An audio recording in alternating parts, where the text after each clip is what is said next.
আমরা এখন ধামরাইয়ের ধুলিবিটা bus stand থেকে উত্তরের দিকে ধামরাই বাজারের দিকে যাচ্ছি, যেখানে বিখ্যাত রথ অনুষ্ঠিত হয়, ধামরাইয়ের রথ। ধামরাই বাজার পার হয়ে আমরা আরও উত্তরে যেতে থাকি। আস্তে আস্তে সবুজের সমারোহ যেমন বাড়তে থাকে, আর আমরাও একদম গ্রামের মধ্যে প্রবেশ করে যাই। ধামরাই ঢাকা জেলাতে হলেও এখানে প্রাকৃতিক সৌন্দর্যের কোনো অভাব নেই। প্রচুর পরিমাণে সবুজ আপনি এখানে দেখতে পাবেন।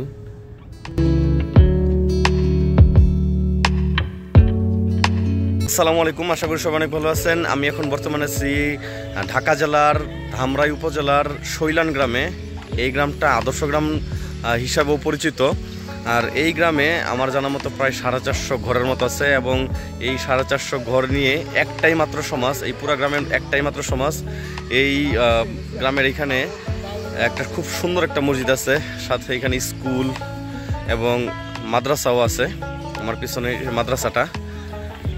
আদর্শ গ্রাম হিসাবে পরিচিত এই শৈলান গ্রাম সম্বন্ধে যদি আপনারা আরও বিস্তারিতভাবে জেনে থাকেন, তাহলে অবশ্যই কমেন্টে জানাবেন কেন এই গ্রামকে আদর্শ গ্রাম বলা হয়, অন্যান্য গ্রামের সাথে এই গ্রামের কী পার্থক্য আছে।